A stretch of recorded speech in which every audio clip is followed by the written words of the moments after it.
The skyscraper of lies is built one brick at a time, and the higher you go, the harder the wind blows.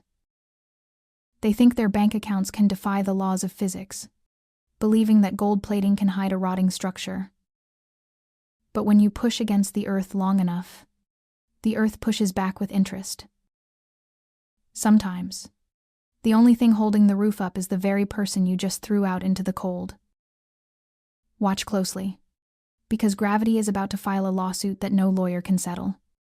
The Champagne Tower alone cost more than my entire existence in this house. Victoria Sterling pointed her manicured finger at the door while 300 guests watched me like a zoo animal. They called me a parasite, unaware that for 1,095 days, I was the only structural pillar keeping their $10 million mansion from collapsing into the toxic swamp beneath us.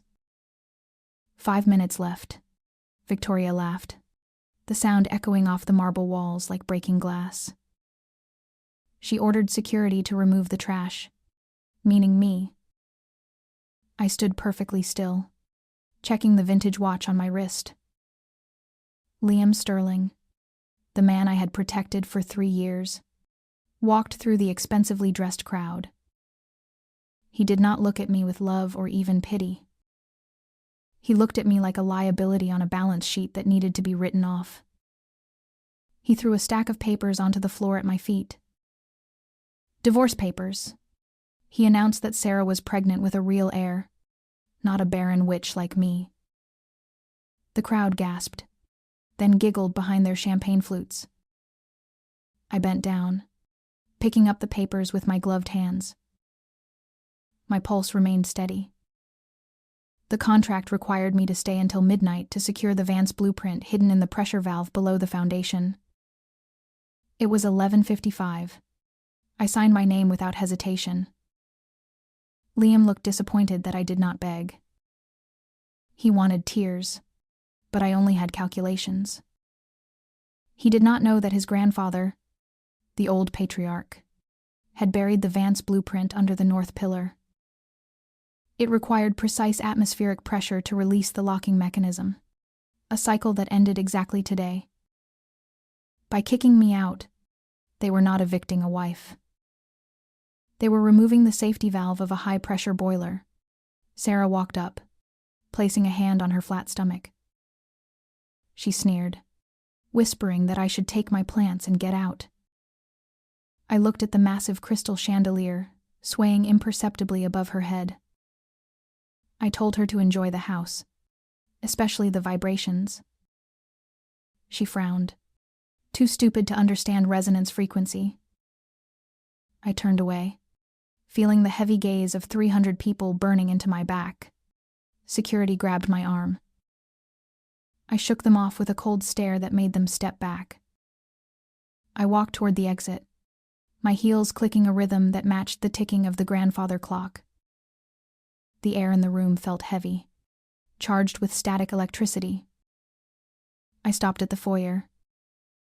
The centerpiece of the Sterling Manor was a massive jade Pixiu statue, a mythical beast meant to attract wealth. To them, it was a lucky charm. To me, it was an acoustic dampener. It sat at a precise 45-degree angle to deflect the wind tunnel created by the 2 skyscrapers nearby. Liam shouted for me to leave faster. I turned to him one last time. I asked if he was sure about this decision.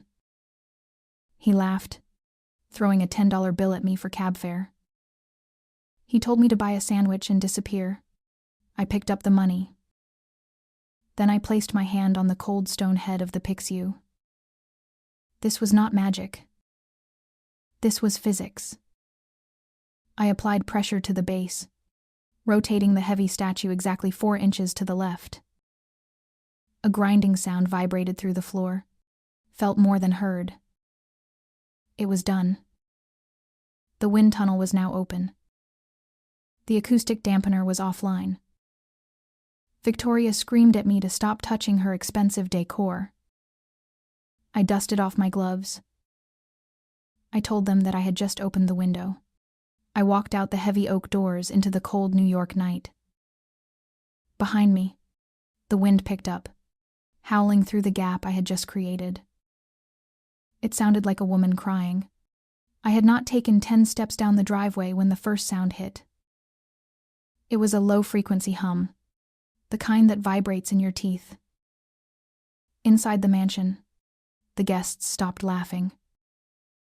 A sharp crack echoed like a gunshot. It came from the main load-bearing wall. The wind, now funneling directly into the atrium without the statue to disperse it, hit the glass ceiling with tremendous force. A panel of tempered glass shattered, raining down diamonds on the buffet table. Screams erupted.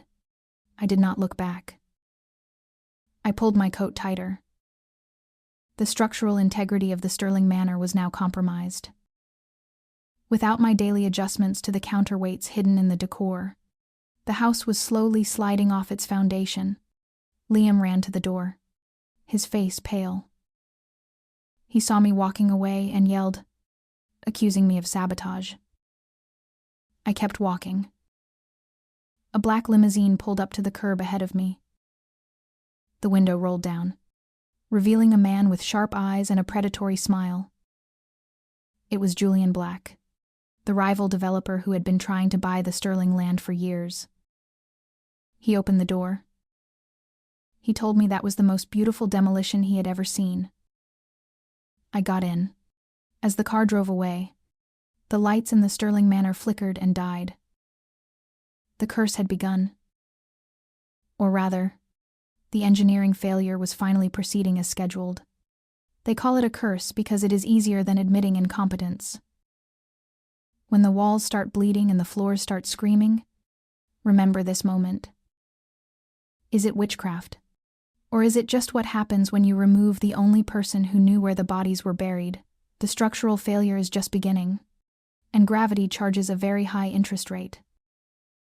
The ghost stories tell you to fear the dark, but the real terror is a frequency of 19 hertz.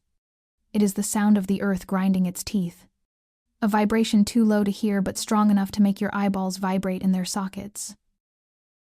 You start seeing shadows that aren't there and feeling a dread that has no name. They call it a haunting. I call it resonance. You can pay a priest to sprinkle holy water, but you can't exorcise a standing wave created by a wind tunnel. Physics doesn't care about your bank account or your ego. 24 hours had passed since I adjusted the airflow, and Sterling Manor had begun to sing a funeral dirge.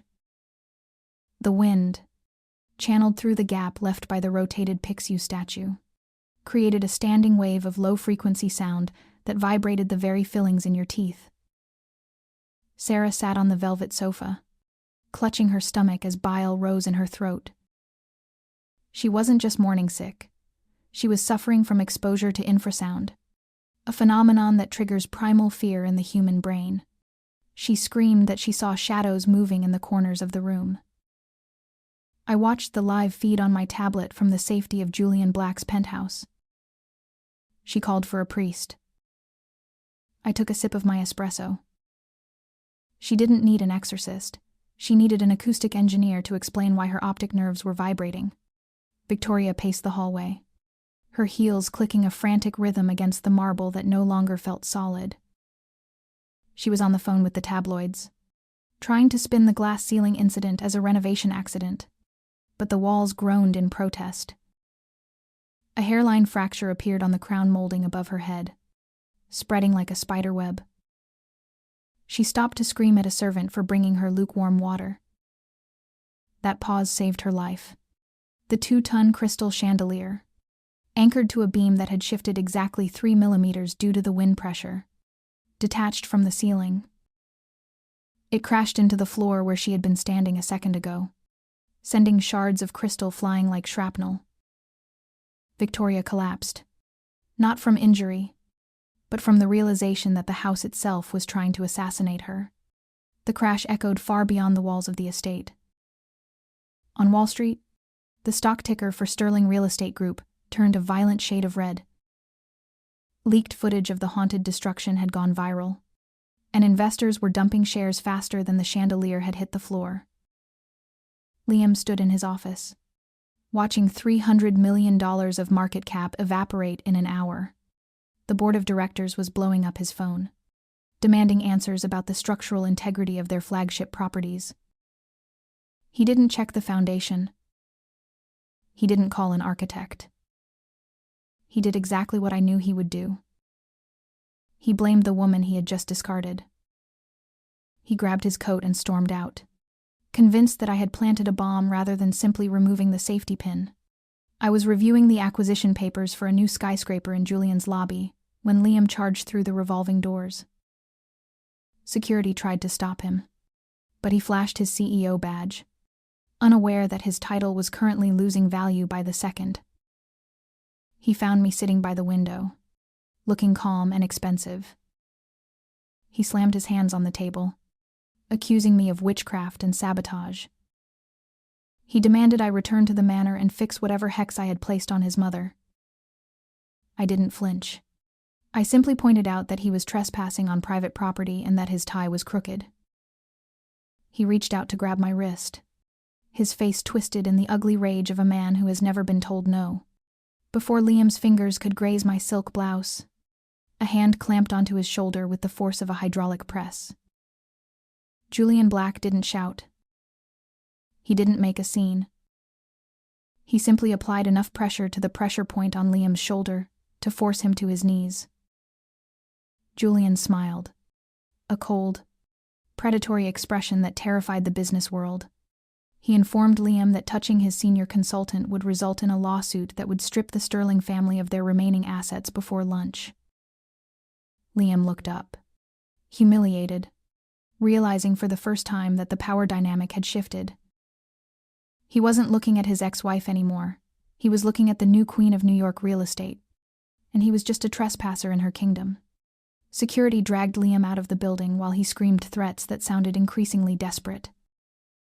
I watched him go, feeling absolutely nothing. Julian sat down across from me, adjusting his cufflinks. He asked me what I had actually done to the house, fascinated by the precision of the destruction. I took a sip of my tea. I told him I hadn't destroyed anything.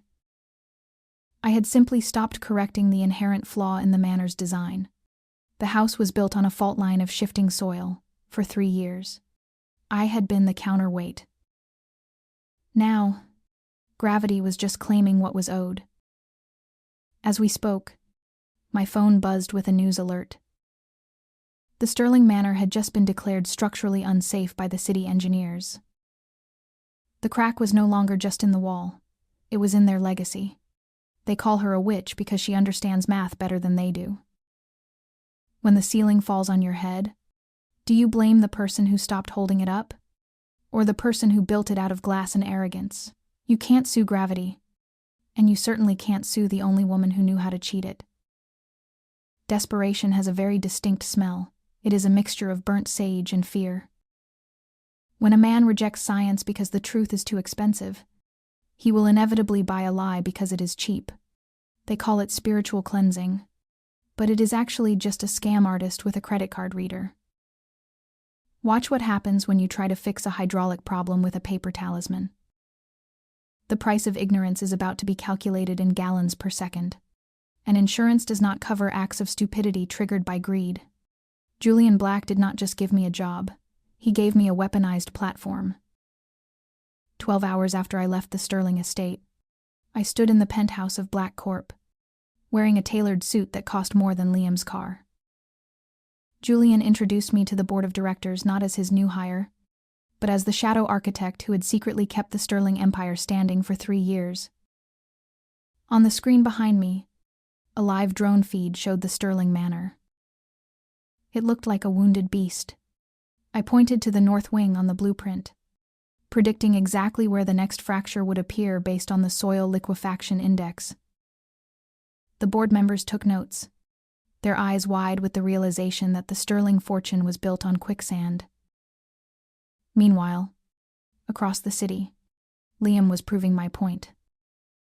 He had rejected my engineering report and instead hired Master Zephyr, a man who advertised his services on late-night television between commercials for hair loss cream.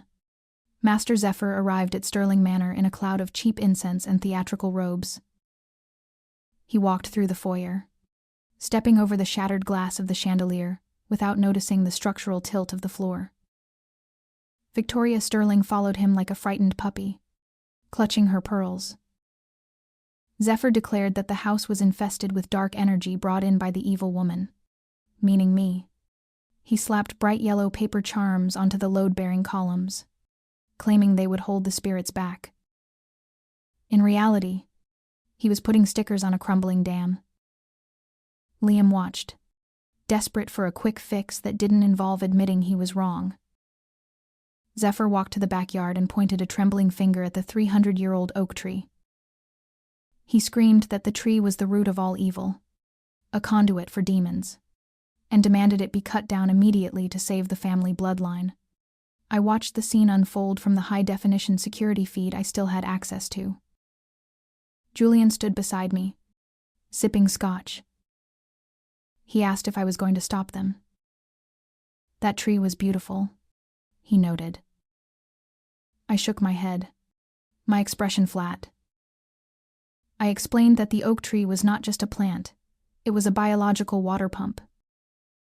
Its massive root system was the only thing drinking up the excess groundwater from the underground aquifer beneath the estate. It was a natural pressure valve. If they cut the tree, the water would have nowhere to go but up. Julian smiled, a dark appreciation for the impending disaster filling his eyes. He asked how long it would take.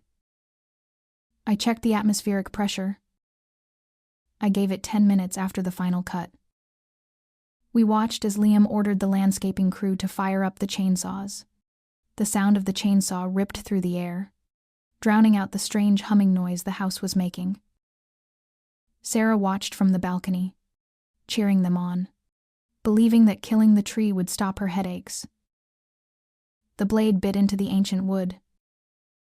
Sawdust flew like blood.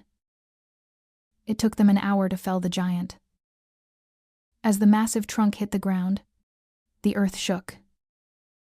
But it wasn't the impact of the wood. It was the sound of a seal breaking. Suddenly, a jet of muddy water shot 30 feet into the air from the hole where the roots had been. It wasn't a trickle, it was a geyser. The aquifer, no longer held back by the root system, exploded upward with the force of a fire hose. The landscaping crew ran for their lives. The water didn't just spray the lawn, it followed the path of least resistance, which was the underground ventilation system leading directly to the basement. I switched the camera view to the garage. Dark. Sludge-filled water poured into the pristine underground sanctuary. Liam's collection of vintage Ferraris and Lamborghinis began to float, bobbing like rubber ducks in a dirty bathtub. But the cars were the least of his problems. The water rose higher, reaching the server room where the Sterling Group kept their unencrypted financial records. Sparks flew as the cooling units shorted out. On the screen, Liam was running around the yard, screaming at Master Zephyr, who was trying to climb the fence to escape the flood.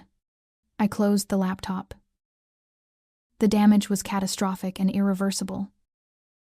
The water damage would compromise the foundation within 48 hours, turning the mansion into a sinking ship. Julian raised his glass in a toast to the laws of hydrodynamics. I didn't smile. I simply noted that the water level would soon hit the electrical grid, likely causing a blackout that would disable the security gates, trapping them inside with their own mess. Liam had wanted to cut ties with the past.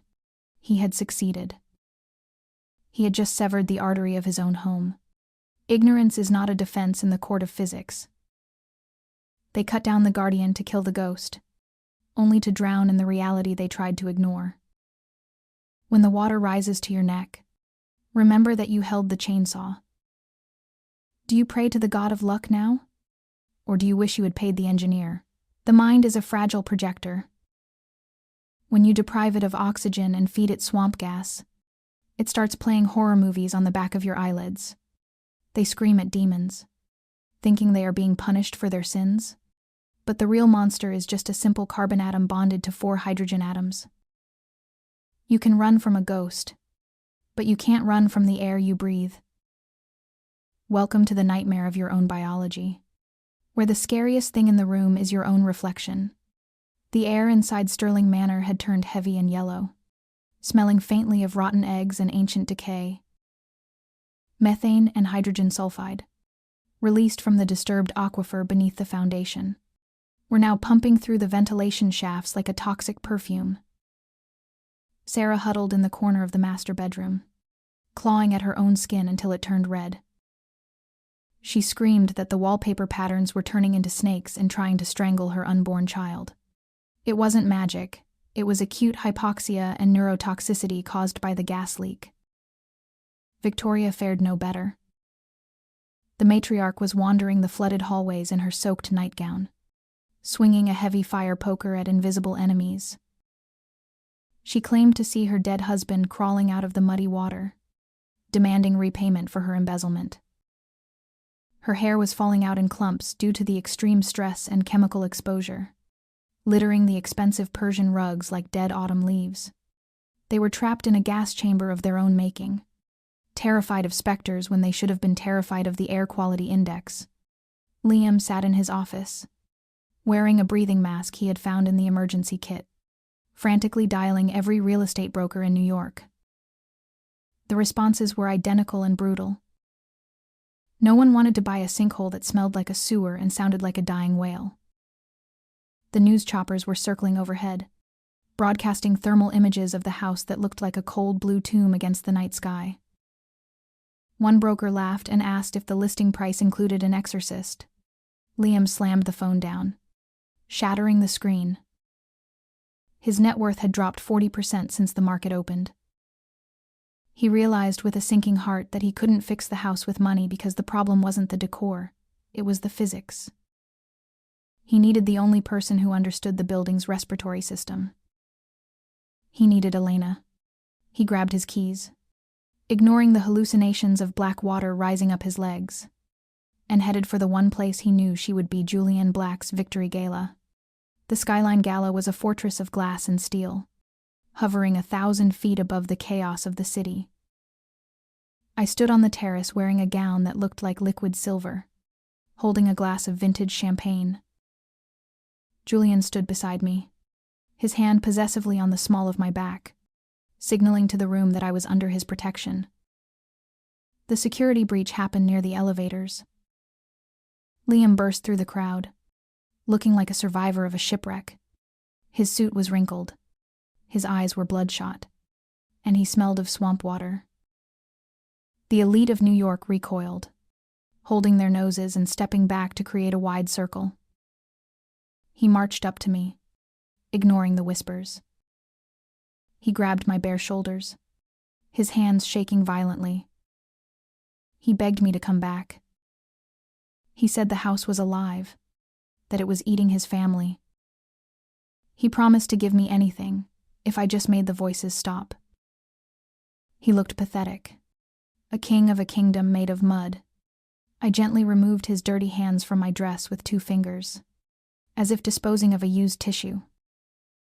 I leaned in close, letting him see the absolute clarity in my eyes. I told him there were no ghosts in Sterling Manor. I explained that the demons Sarah saw were caused by carbon monoxide and methane leaking from the basement he flooded. The wailing was just wind vibrating at 19 hertz because he rotated the dampener. I wasn't a witch casting spells. I was an engineer observing a structural failure. I told him he didn't need a priest. He needed a hazmat team and a ventilator. Liam stared at me, his mouth open, the horror of his own stupidity finally sinking in. He had destroyed his own life because he was too arrogant to ask how the plumbing worked. Julian signaled the security team. 2 massive guards stepped forward to escort the intruder out. Before they dragged him away, I gave him one final piece of advice, free of charge. I whispered that he should check the tilt of the foundation. The last reading showed a 3-centimeter slide to the north. By tomorrow morning, the front door wouldn't open anymore, because the frame would be twisted shut. He would be sealed inside his own legacy like a rat in a trap. Liam screamed my name as they hauled him into the elevator. I turned back to the view of the city. Far below, in the distance, I could see the lights of Sterling Manor flickering.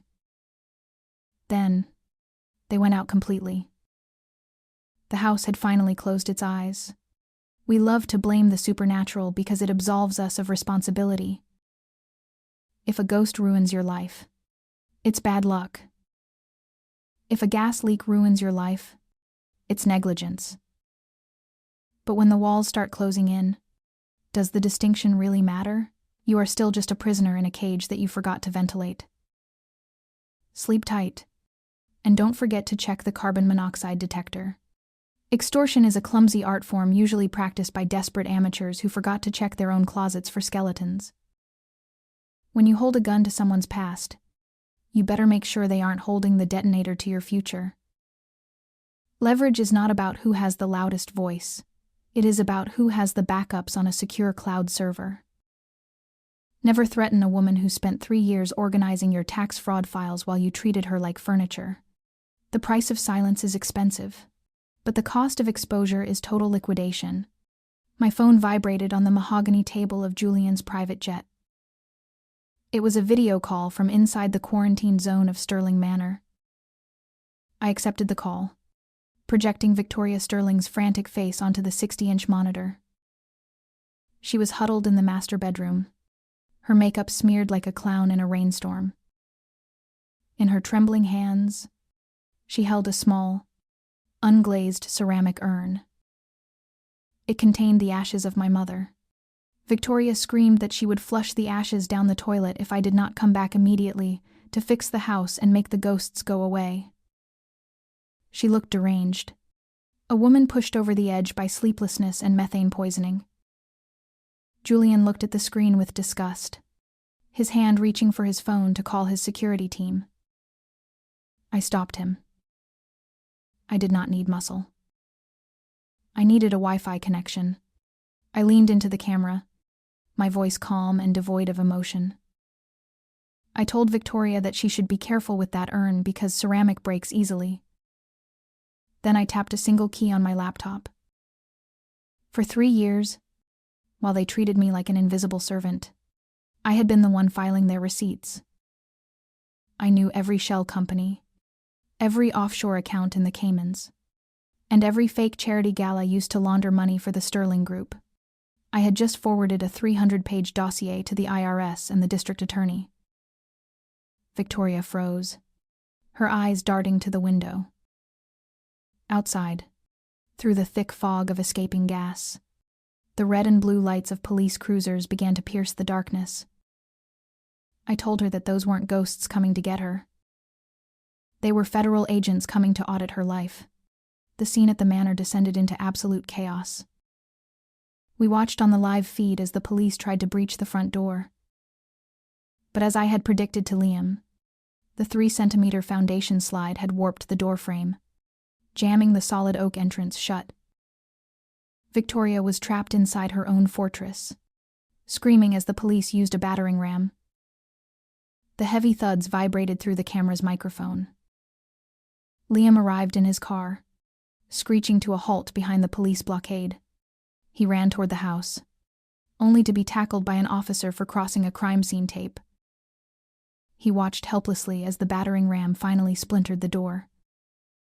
The police poured in, wearing gas masks to protect themselves from the toxic fumes that Victoria claimed were demons. They dragged Victoria out in handcuffs. She was coughing and screaming that I was a witch who had cursed the family. The press was there, cameras flashing, capturing the matriarch of the Sterling dynasty looking like a swamp creature. Liam stood by the police cruiser, his face pale. I switched the audio to the external speakers of the security system, allowing my voice to boom across the lawn like a deity. I addressed Liam directly. I told him that the EPA was about to designate his property a toxic waste site due to the groundwater contamination he caused by cutting the tree.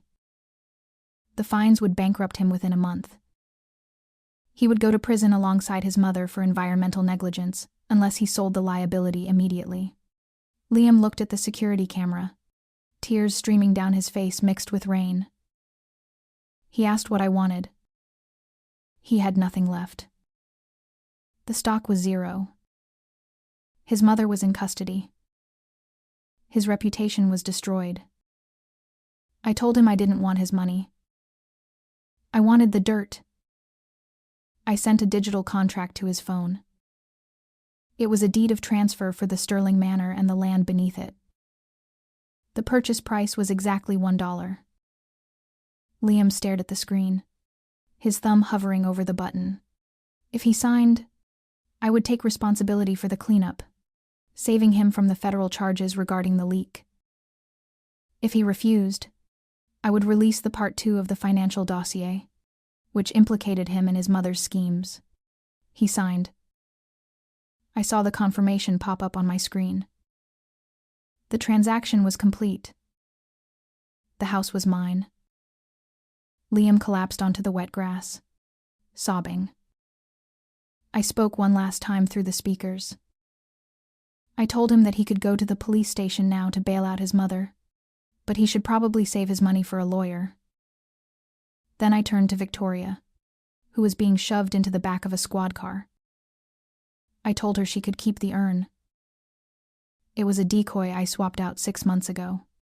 The real ashes of my mother were sitting safely on my desk in Manhattan. Victoria's face twisted in a silent scream of pure defeat as the car door slammed shut. I closed the laptop. Julian poured me a glass of water. He asked if I felt happy. I looked at the digital deed. I told him happiness was irrelevant. This was just a foreclosure on a moral debt. I picked up the phone and dialed the demolition company. I ordered them to be at the site at dawn. I didn't want to renovate the mansion. I wanted to tear it down to the bedrock. The Vance blueprint was waiting in the box beneath the foundation, and I was done waiting for nature to push it up. It was time to dig. They say revenge is a dish best served cold, but I prefer it served with a court order and a bill of sale. When you sell your soul for $1, make sure you get a receipt. The empire has fallen, not with a bang, but with the stroke of a digital pen. Now, let's see what is buried under the rubble. Legacy is just a polite word for the mess your ancestors didn't want to clean up. We build marble monuments on top of graveyards and wonder why the ghosts won't stay dead. You can polish the brass on the Titanic all you want, but if the hull is made of lies, you are going down. Sometimes, the most loving thing you can do for a house is to put a bullet in its head before it kills everyone inside. Watch closely as the facade crumbles. The smell of old money turns out to be nothing more than rotting chemicals and bad decisions. The sun rose over the Hamptons like a bloody bruise, casting long shadows across the lawn of what used to be the Sterling Manor. I stood on the hood of my matte black Land Rover, drinking an espresso that cost more than Liam's current net worth. Behind me, a fleet of yellow excavators sat idling, their diesel engines growling in the morning mist.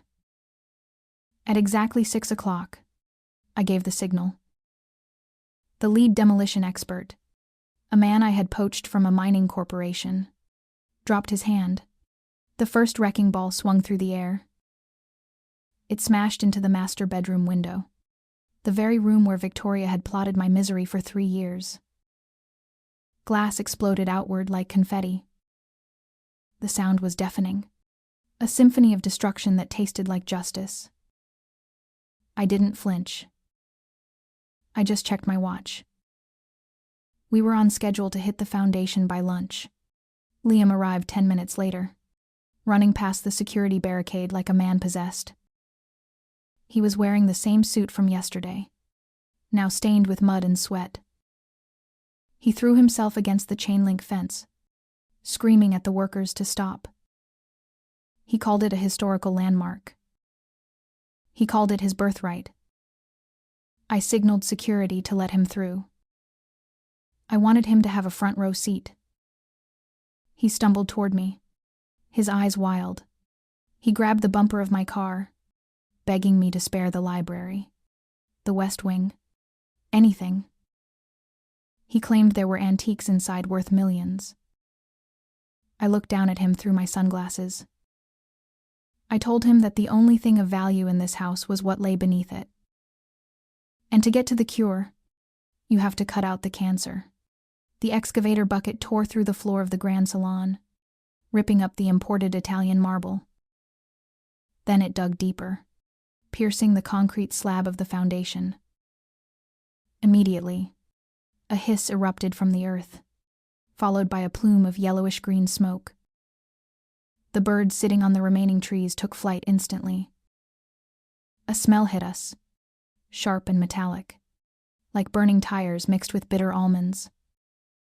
Liam coughed, covering his mouth with his sleeve. He asked what that smell was. I put on a sleek, industrial-grade gas mask. I tossed him a cheap painter's mask. I told him to breathe deep. That was the smell of the Sterling legacy. His grandfather hadn't built the manor on prime real estate. He had built it on top of a sealed chemical waste dump from the 1,922nd to save money on land acquisition. The smoke cleared enough to reveal the soil beneath the house. It wasn't brown earth. It was a thick, black sludge that bubbled softly. Liam stared into the pit, his face draining of color. I explained the science while the crew set up containment barriers. The ghosts his mother saw, the sickness Sarah felt, the bad luck that plagued the family, it was all neurotoxins leaking from 50-year-old barrels rusting underground. For 3 years, I hadn't been rearranging furniture for feng shui. I was positioning activated charcoal filters disguised as sculptures. I was planting specific ferns that absorbed heavy metals. I was the containment system. When they kicked me out, they removed the filter. Now, they were just breathing the poison they had been sitting on for a century. A black sedan pulled up to the edge of the construction site. The window rolled down to reveal Sarah. She looked pale, her eyes sunken from the hospital stay. She saw Liam standing knee-deep in the toxic mud, retching. She saw the ruins of the mansion. She saw me, standing clean and untouched in my protective gear. Liam ran toward the car, reaching out a hand to his true love. He shouted that they could rebuild, that they could sue. Sarah looked at his dirty hand, then at the black sludge oozing toward his shoes. She rolled the window up without saying a word. The car reversed and sped away. Liam stood alone in the mud, abandoned by the future he had betrayed me for. I walked past him, stepping carefully on the metal walkway the crew had laid down. I descended into the pit. In the center of the black sludge, encased in a lead box that was impervious to the chemicals, sat my prize. The Vance blueprint. My grandfather had buried it here not to hide it, but to seal the leak. He had used the pressure of the hidden knowledge to keep the toxins at bay. I lifted the heavy box. It was cool to the touch.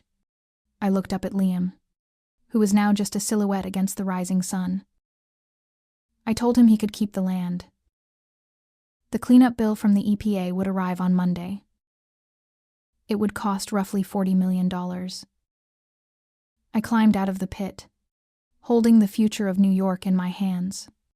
We spend our whole lives trying to climb to the top of the mountain, never realizing the mountain is made of garbage. You wanted the crown. Liam, you got it. It's made of lead and arsenic. Be careful not to lick it. Rebirth is a violent process. We romanticize the phoenix rising from the ashes, but we forget that the bird had to burn to death first. To build a skyscraper that touches the clouds, you must first dig a hole deep enough to bury the past. New York doesn't care about your history, it only cares about your skyline. But be careful when you stand on the summit of your new empire. The air is thinner up there. and the people holding your ladder might just be waiting for the right moment to shake it. The king is dead. Long live the queen. At least until the next predator arrives.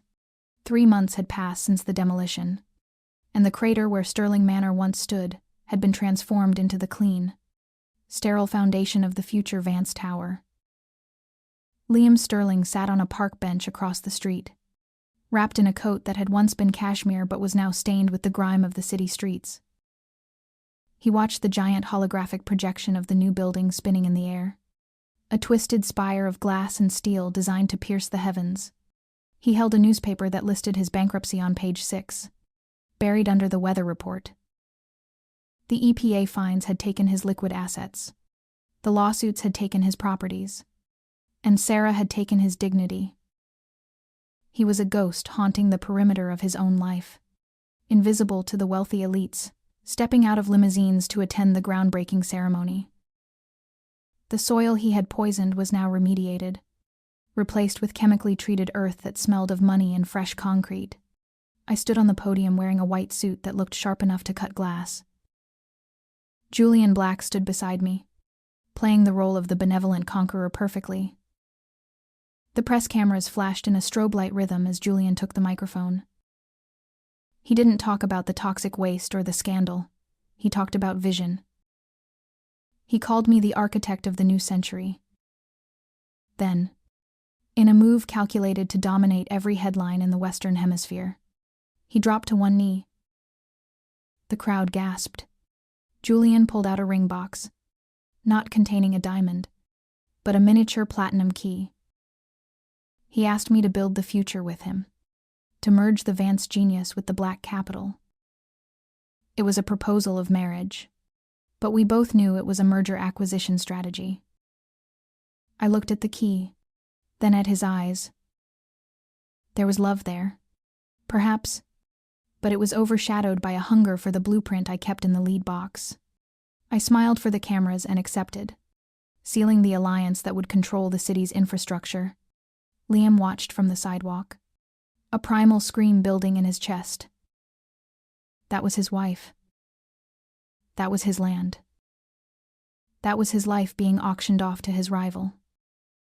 He couldn't stop himself. He lunged at the velvet rope, shouting my name, trying to break through the wall of security. He expected the guards to tackle him, but something worse happened. The automated security system I had designed, which used the new facial recognition software, identified him instantly. A robotic voice from the perimeter speakers announced loudly, "Alert. Unauthorized entry. Threat level 0. Classification, non-entity."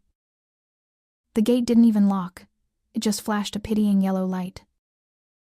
The guests turned to look, not with fear, but with the mild annoyance one feels when a stray dog barks at a concert. Liam froze, paralyzed by the realization that he wasn't even considered dangerous enough to be arrested. He was just noise. I signaled the human guards to stand down. I walked down the steps of the podium, the crowd parting for me like the Red Sea. I approached the barrier where Liam stood shivering. He looked at me, his eyes pleading for anger, for hatred, for anything that acknowledged he still mattered. He asked why I did this. He asked if I enjoyed seeing him like this. I didn't answer. I didn't offer a speech about karma or justice. I simply opened my clutch purse and pulled out a crisp $10 bill. I extended my hand through the bars of the gate. I told him to go buy a hot meal because it was going to be a cold night. Liam stared at the money, his face crumbling. Hatred would have been a compliment. This was charity. This was the way you treat a beggar you don't recognize. He took the money with shaking hands, his spirit finally breaking completely under the weight of my indifference. I turned my back on him and walked back to Julian, who was waiting with the door of the limousine open. We drove away, leaving the groundbreaking ceremony behind. Inside the soundproof cabin of the car, the smile dropped from my face. I placed the lead box on the fold-out table. I unlocked it. Inside lay the Vance blueprint. It wasn't a map of a building. It was a diagram of the forgotten pneumatic transit tunnels built in the 1920s, a secret subterranean network that connected the Federal Reserve to the port, bypassing all traffic and surveillance. Whoever controlled this map controlled the flow of physical currency in New York. Julian looked at the map, and for a split second, I saw the mask slip. He didn't look at me. He looked at the tunnels. He touched the paper with a reverence that terrified me. I realized then that I hadn't just married a partner. I had married a man who loved power more than he feared gravity. Liam sat in the alley behind a dumpster, clutching the $10 bill. He was broken, hollowed out by the realization that he was nothing. A sleek black car with tinted windows rolled silently down the alley, crushing the trash under its tires. It stopped right in front of him. The rear window rolled down just an inch. A voice from the shadows spoke, smooth and synthetic, heavily distorted to mask its identity. The voice asked if Mr. Filday. Sterling was tired of being treated like garbage. It asked if he wanted to know what was really in the box Elena Vance had dug up. A hand extended from the car, holding a file folder marked Project Vance. The voice offered him a chance to be a player again, not for money, but for revenge. Liam looked at the $10 in his hand, then at the file. He dropped the money and took the folder. We build our towers high to escape the rats, but we forget that rats can climb.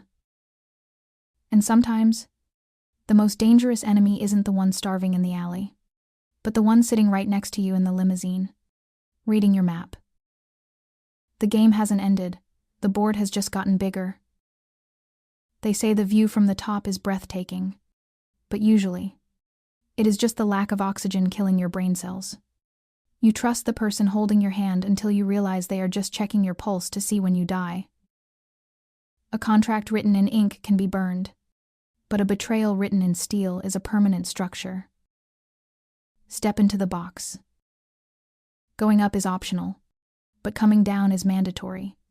The construction elevator rattled as it ascended the skeletal spine of Vance Tower.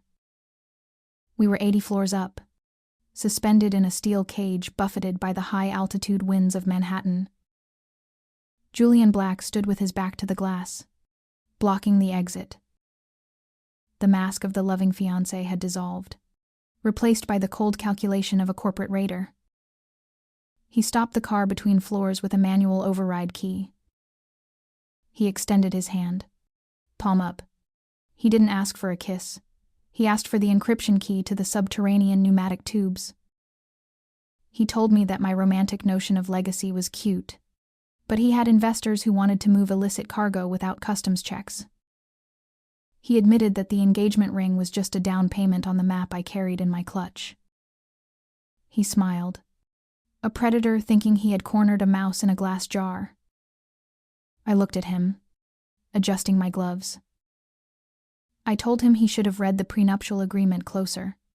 Clause 4 stated that any attempt to seize intellectual property would result in immediate termination. Julian laughed, dismissing my threat as the bravado of a woman in love. He reached for my bag, his fingers brushing against the leather. Suddenly, the elevator lurched violently, dropping 3 feet before the emergency brakes screamed into action. The impact threw Julian against the mesh wall. The lights flickered and died, replaced by the red glow of the emergency strobe. The manual override key in his hand sparked and shorted out. He frantically pressed the call button, but the line was dead. A static hiss filled the small space, followed by a voice that sounded like gravel grinding on glass. The maintenance screen lit up, resolving into the pixelated face of Liam Sterling. But this wasn't the broken, homeless man I had left in the alley. He was wearing a headset, sitting in a dark room filled with monitors. He held his hand over a digital drop button. He told Julian to step away from his wife. Liam smiled. enjoying the terror in Julian's eyes.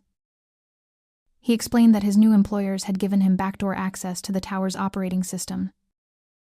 He controlled the winch, the brakes, and the oxygen supply to the cabin. He demanded the Vance blueprint. If we didn't upload the file to his server in 60 seconds, he would disengage the brakes and let us free-fall 800 feet to the pavement. Julian turned pale, the blood draining from his face. He looked at me, then at the screen, then back at me.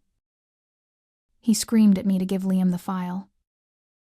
He was willing to trade the Empire for his life without a second thought. He lunged at me, trying to snatch the tablet to upload the data. I sidestepped him, letting him crash into the steel railing. I looked at the camera lens. I asked Liam if he really thought I would build a tower I couldn't control.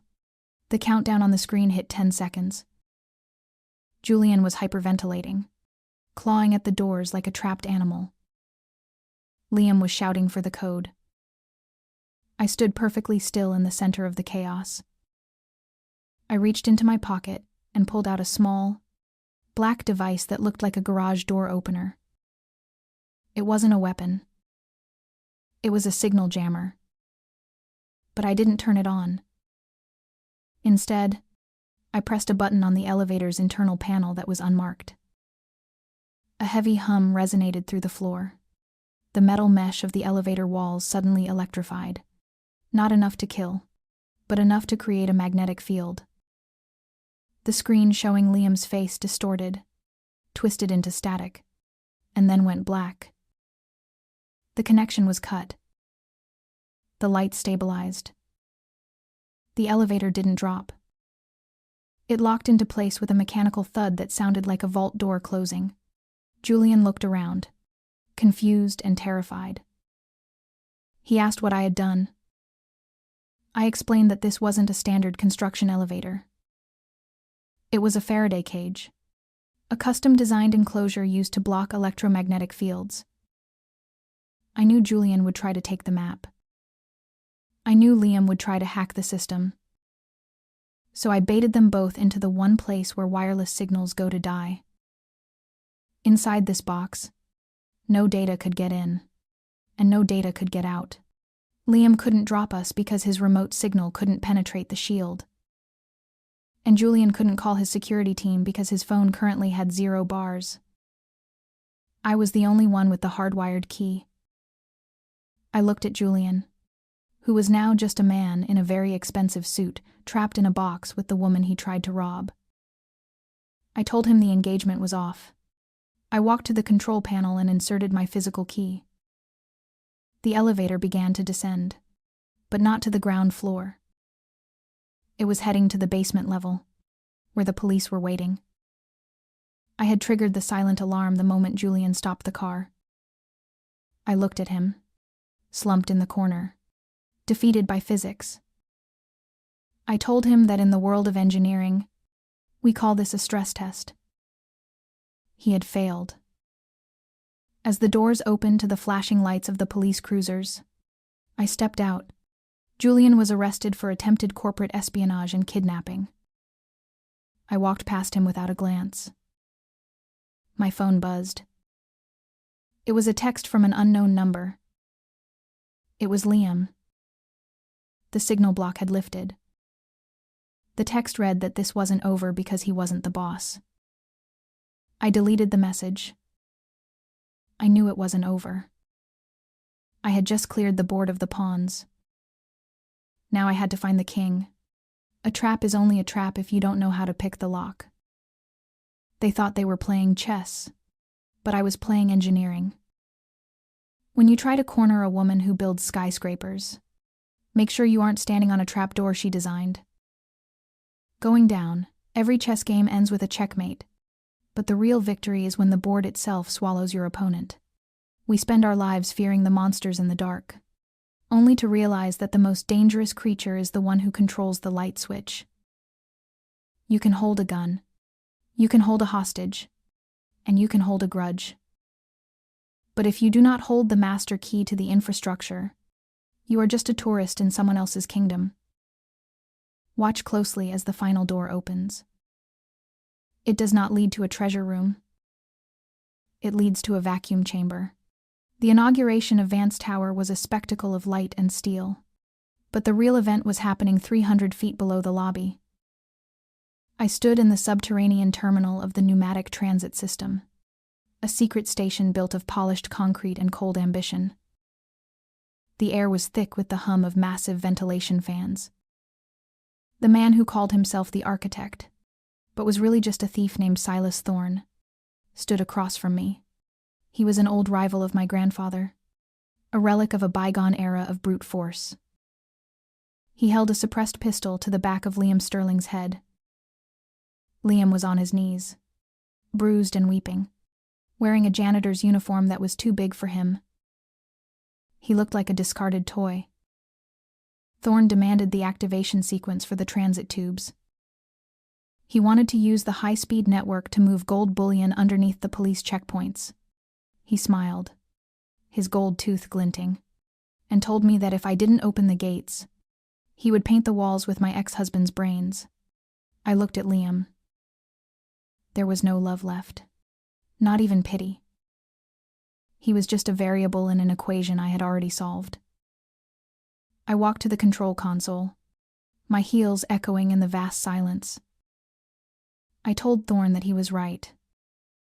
The system was designed to transport valuable assets at 300 miles per hour.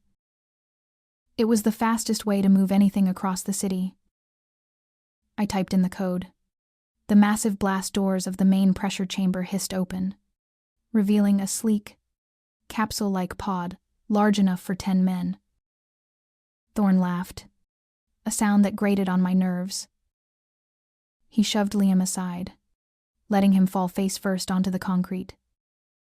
He signaled his 3 bodyguards to enter the pod with him to secure the test shipment.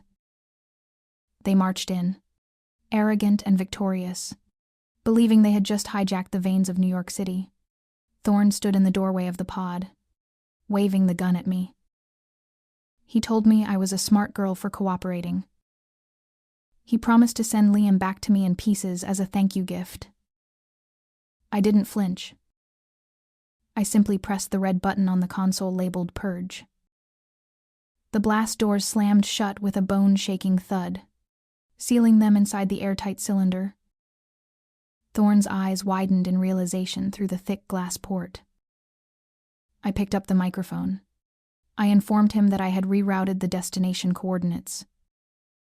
They weren't going to the Port Authority. I had engaged the waste disposal protocol. The pneumatic pressure built up with a scream like a jet engine. I told him that the tube now terminated directly inside the high-security holding cell of the Federal Reserve, which was currently guarded by 50 armed agents. I pulled the lever. A massive boom echoed through the station as the air pressure released. The pod shot into the dark tunnel at 0 to 300 in 2 seconds. They were gone. Delivered, gift-wrapped, and trapped in a steel cage, straight into the hands of the FBI. I turned to Liam. He was curling into a ball on the floor, shaking. He looked up at me, hope flickering in his eyes. He asked if I saved him because I still cared. He reached out to touch the hem of my dress. I took a step back. I told him I didn't save him. I just didn't want his blood staining my new floor. Security guards descended from the elevator, led by the chief of police. I pointed at Liam. I told them he was the hacker who attempted to sabotage the elevators in Chapter 8. The digital logs were already on the chief's tablet. Liam screamed as they cuffed him. He begged for mercy. He yelled that he was a Sterling, that he was royalty. I watched them drag him away toward the service elevator. He was no longer a king. He was just an inmate with a number. I took the elevator back up to the penthouse. The party was in full swing. I walked out onto the balcony, the wind whipping my hair. The city of New York lay spread out beneath me, a glittering grid of lights. I touched the cold railing, The curse of the Sterling Manor was broken, not by magic, but by competence. I had torn down the old, cleaned the poison, and built the new. I was no longer the wife in the shadows. I was the landlord. Power is not given. It is engineered. They thought they could bury me in the foundation, but they forgot that I am the one who pours the concrete. The rent is due, gentlemen, and I just collected the keys to the city.